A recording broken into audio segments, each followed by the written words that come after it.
I mean, of course, you know, it would also be fun to talk about some of the stuff we're working on now. Are we ready? I don't know if we're ready for that yet. I think it's a terrible idea.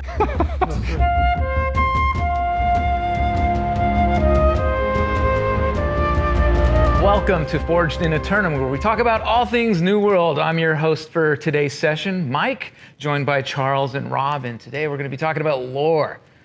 You know, all the story that is evolved in the world of Aeternum. Brimstone Sands in general is a big leap forward in how much deeper we are looking at the history of Aeternum. Yeah, because we always talked about, you know, Aeternum is this place where you're trying to answer, you know, what is the cost of eternal life?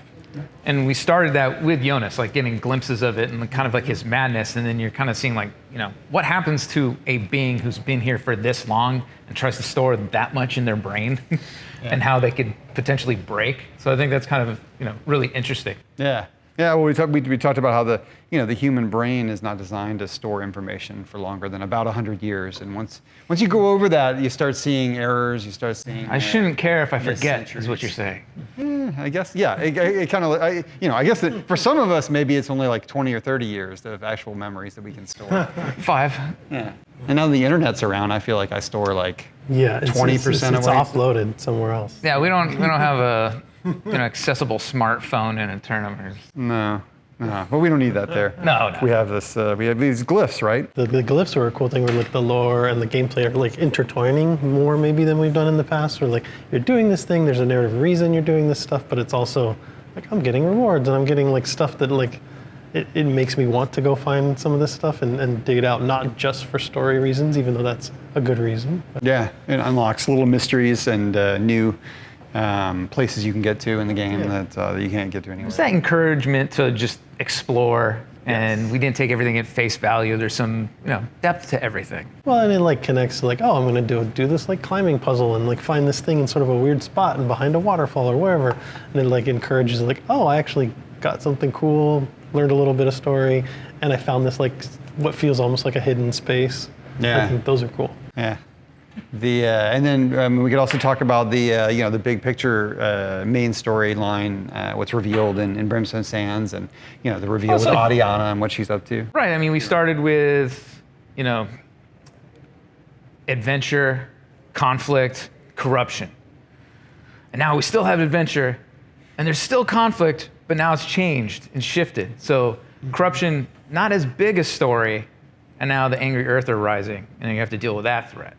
Yeah, your former ally, and the reveal that she is the goddess Artemis, or at least is known that way, or was known that way, was a big deal, and that's definitely something that I'm excited about doing more of. I think you guys are too. Like, more interplay with the mythology as we go forward, and specifically like looking at what her character, now that she's Artemis, the goddess of nature and the hunt, is turned on you. Like what's she going to get up to? Like that's I'm really excited to explore that. I think visually too, the contrast we had these different groups and we sort of dealt with them, but the corruption was always this like overpowering thing that was sort of like the threat to the world was always there.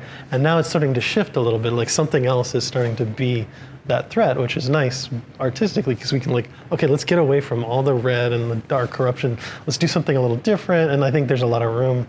We want to take that a lot further. But we'll see. It would also be fun to talk about some of the stuff we're working on now. Are we ready? I don't know if we're ready for that yet. I think it's a terrible idea.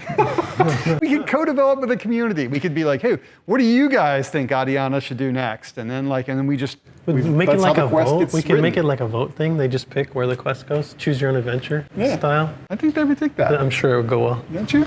Yeah. No? Put it in the comments and we'll do it however you say. Maybe. No, that's a bad promise. And that kind of like dovetails perfectly into the community question. It's like, what side stories do you really enjoy in New World? What do you want to hear more about? And we'd love to get back to you on that. Let us know in the comments below, and we'll see you next time here on Forged in Aeternum.